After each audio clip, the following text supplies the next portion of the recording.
On a warm morning in June 1998, a decorated sheriff's deputy locked his truck, shouldered his pack, and ran into the rugged backcountry of the San Gabriel Mountains. He never returned. Jonathan Aujay wasn't just a missing hiker. He was a former Army paratrooper, an elite runner, and a respected figure in the Los Angeles County Sheriff's Department. When the sun went down and his truck remained untouched at the trailhead, the search began. What followed was one of the most confounding disappearances in California law enforcement history. No body, no answers, only a series of theories, each more contested than the last. Welcome to Bad Things. Join us as we retrace every step, examine every angle, and ask what most likely happened to Deputy Jon Aujay.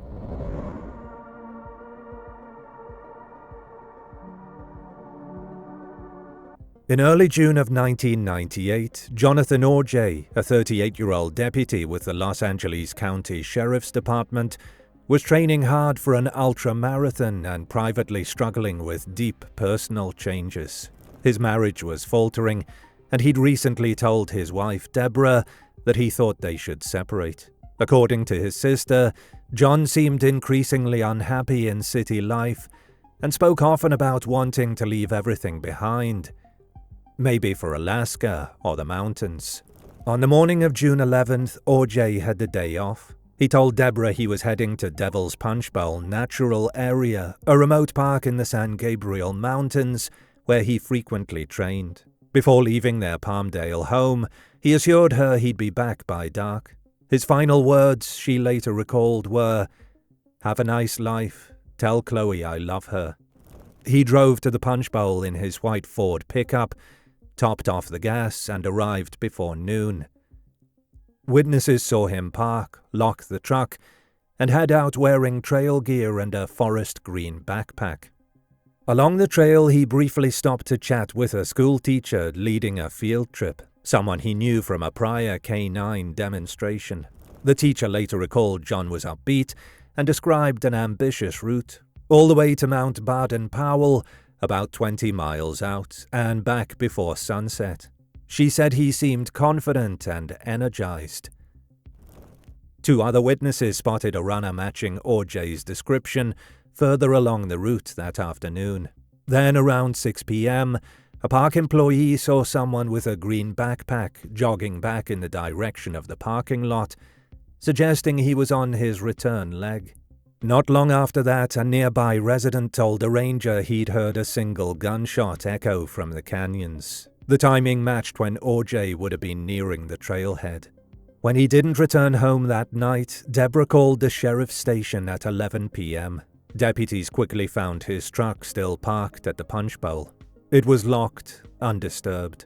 One responding deputy, Randall Heberl, claimed he saw Jon's personal .38 revolver lying in plain view on the center console, an odd sight for an off-duty cop.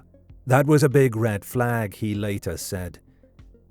Yet official reports stated Aujay was likely carrying the gun, a contradiction that's never been fully explained.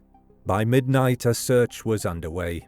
Helicopters with thermal imaging swept the ridgelines, while teams on foot, ATV and horseback scoured trails and ravines. Bloodhounds were brought in. Fellow deputies, many trained in wilderness tracking, joined the effort. The search grew over the next several days. Army helicopters were deployed. Crews rappelled into canyons and descended into old mine shafts. Searchers were flown to remote mountain tops and scouted some 50 square miles of terrain. Only one potential clue surfaced, a set of boot prints in melting snow near the upper slopes of Baden-Powell. No other trace was found. No body, no backpack, no gear. After nearly a week of exhaustive searching, the effort was scaled back. In the days after, troubling personal details began to emerge. Deborah revealed Jon had recently threatened self-harm during an argument. "What do you want me to do? Kill myself," he had shouted, holding his service weapon to his own head. She also noted he'd started giving away sentimental items, including a gold necklace that belonged to his late father. That necklace went to Vicky DeVita, a woman Jon had recently begun seeing. Vicky later told investigators that Jon had talked about doing a walkabout that day, an overnight wilderness trip, possibly with another deputy.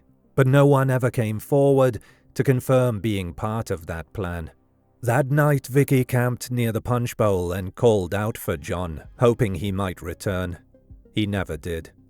In the first week after the disappearance, his canine partner Bosco was removed from the family home. Within 2 weeks, the dog died suddenly. Though officially listed as a ruptured artery, Jon's mother-in-law said Bosco died of a broken heart. No financial activity was recorded, no sightings ever confirmed, and despite ongoing hopes that a major meth investigation underway at the time, Operation Silent Thunder, might reveal connections, it never did. 4 years later, investigators admitted they were no closer to knowing what happened. Jon Aujay remains the only deputy in LASD history to vanish without a trace. A plaque at the Special Enforcement Bureau lists his service with no end date, only an infinity symbol.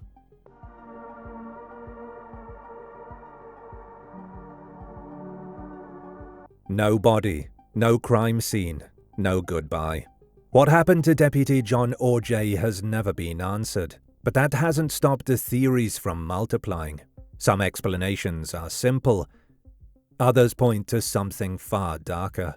All of them try to answer one question: why did a decorated law enforcement officer vanish without a trace? Let's break down the leading theories, the stories people believe, the clues they point to, and the gaps they can't explain. Number 1.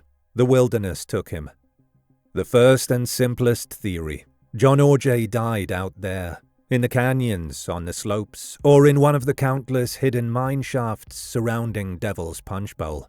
Maybe it was a fall, maybe heat or exhaustion. He was running alone in remote country on a high-mileage route he'd mapped out himself. Supporters of this view say the terrain is brutal and unforgiving. Even with helicopters, dogs, and boots on the ground, there are places you just can't reach, one former search leader explained. The area is full of places where a body could remain hidden for decades. But this idea runs into a major problem: timing. Multiple witnesses saw Aujay on the trail that day, including one around 6 p.m., reportedly heading back toward the parking lot. If accurate, he was close to finishing his run. How does someone vanish minutes from their truck, right before dark, in a place they know like the back of their hand? And then there's the gunshot. A single report echoing across the hills shortly after that final sighting. An accident doesn't explain that. It's not impossible that nature took him, but the closer you look, the less random it feels. Number 2. He disappeared on purpose. Could Aujay have just walked away? Some say yes. His younger sister, Jan Kaltenbach, believes he vanished by choice. He was ready to be done, she said. He wanted out. Out of the marriage, out of the city, out of the department.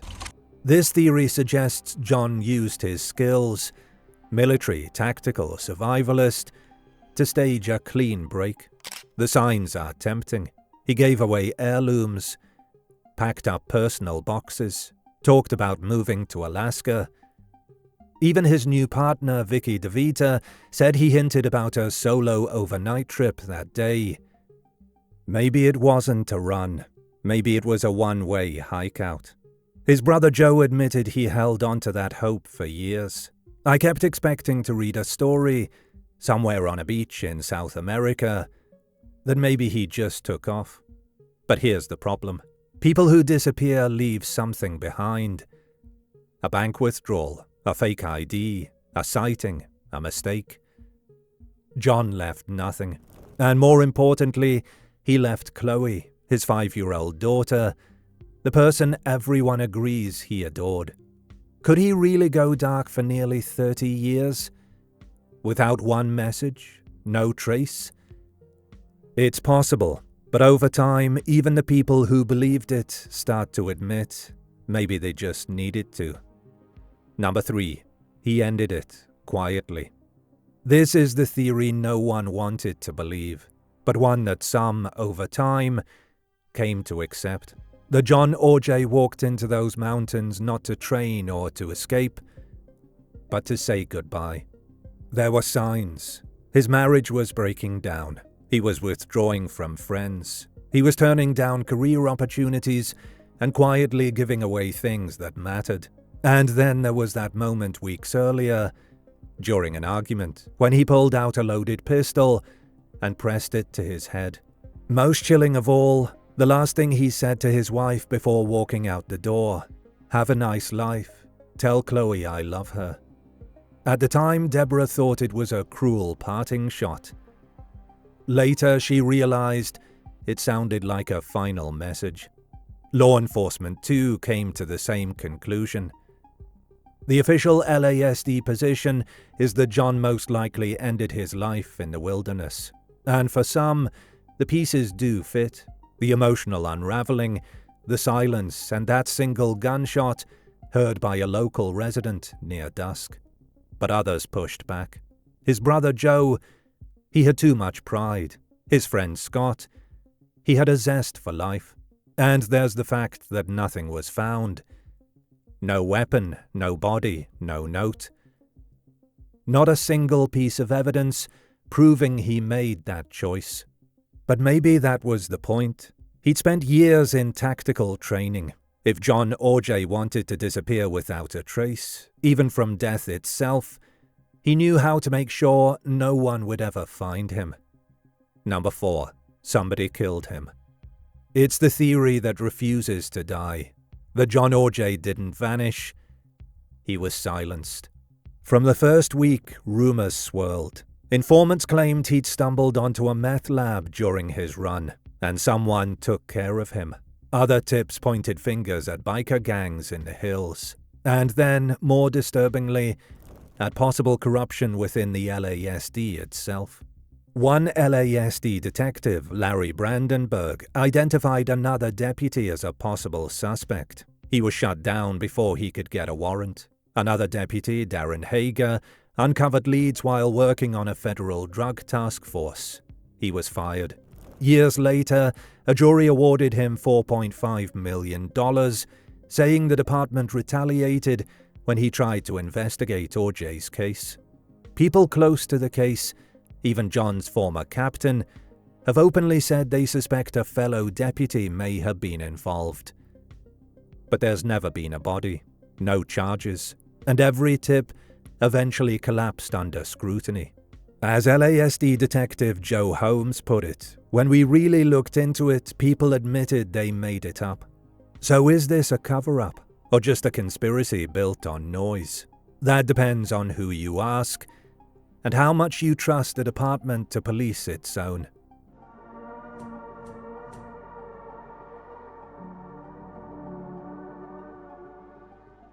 When you strip away the rumors, the institutional drama, and the unanswered questions, what remains in Jon Aujay's disappearance is a deeply personal story, one shaped less by conspiracy than by timing, behavior, and probability. In the weeks before June 11, 1998, Jon Aujay was slowly disengaging from the life he had built. His marriage was ending. He was unhappy where he lived. He spoke often about leaving, starting over, or disappearing into the wilderness. And quietly, he began giving things away. Personal items that mattered, pieces of his identity that suggested closure rather than transition. Those actions on their own don't prove anything, but taken together they form a recognizable pattern. The most unsettling clues come from Jon himself. Weeks earlier, during a heated argument, he pressed a loaded gun to his own head and shouted, "What do you want me to do?" myself. At the time, it was dismissed as rage. After he vanished, it felt like a warning. Then there were his final words. Have a nice life. Tell Chloe I love her. To his wife, those words didn't sound strange until they were all she had left. Later, she said they felt like a goodbye, not just to her, but to everything. The place he chose that day also matters. Devil's Punchbowl wasn't unfamiliar or random. It was a place he loved and knew intimately, remote enough for solitude, controlled enough for certainty. People who plan to end things often choose locations where they won't be interrupted, where discovery is unlikely, and where they feel a sense of peace or control. For Jon, this landscape fit all three. The reported gunshot that evening, a single echo in the hills near dusk, aligns with that possibility. It doesn't prove anything on its own, but it fits cleanly into the timeline. No struggle, no follow-up shots, just one sound, and then nothing. The biggest obstacle to this explanation has always been the same question: where is the body? But the absence of remains isn't a contradiction, it seems. The terrain around Devil's Punchbowl is filled with deep ravines, dense vegetation, and abandoned mine shafts. Searchers themselves admitted there were areas they couldn't safely access. If Jon deliberately left a trail and went somewhere he knew wouldn't be found, it's entirely possible he succeeded. The alternative theories require more assumptions. An accident demands that a highly trained outdoorsman, near the end of a familiar route, vanished without leaving even a trace, despite a rapid, massive search effort. A voluntary disappearance requires believing Jon abandoned his daughter forever, left no financial or digital footprint, and maintained absolute silence for nearly 3 decades. Murder requires a flawless crime, a perfectly hidden body, and a conspiracy that has held without a single confirmed confession or piece of physical evidence, despite multiple investigations and the passage of time. By contrast, the self-inflicted explanation requires fewer leaps. It accounts for Jon's behavior, his words, his choices, the location, and the timing. It doesn't rely on secret accomplices or suppressed evidence, only on a man reaching a breaking point in private. That doesn't make it easier to accept. His family and friends remember a strong, capable, driven man. Someone who loved his daughter. Someone with pride, discipline, and plans. But outward strength doesn't protect against inner collapse. Many people who make this choice look functional, even hopeful, right up until they don't. Nothing about this case is certain. Without remains, absolute proof may never exist. But when weighed carefully, the explanation that best fits the known facts is also the quietest. That on June 11th, 1998, Jonathan Aujay walked off the trail alone and made a decision no one else could stop. What followed, the rumors, the theories, the suspicion, grew in the silence he left behind. And until the mountains give up whatever they still hold, that silence may be all that remains. Do you want to bring bad things with you wherever you go? Our episodes are now available as a podcast. Look us up on your favorite podcast app and listen to the most truth-seeking true crime podcast out there.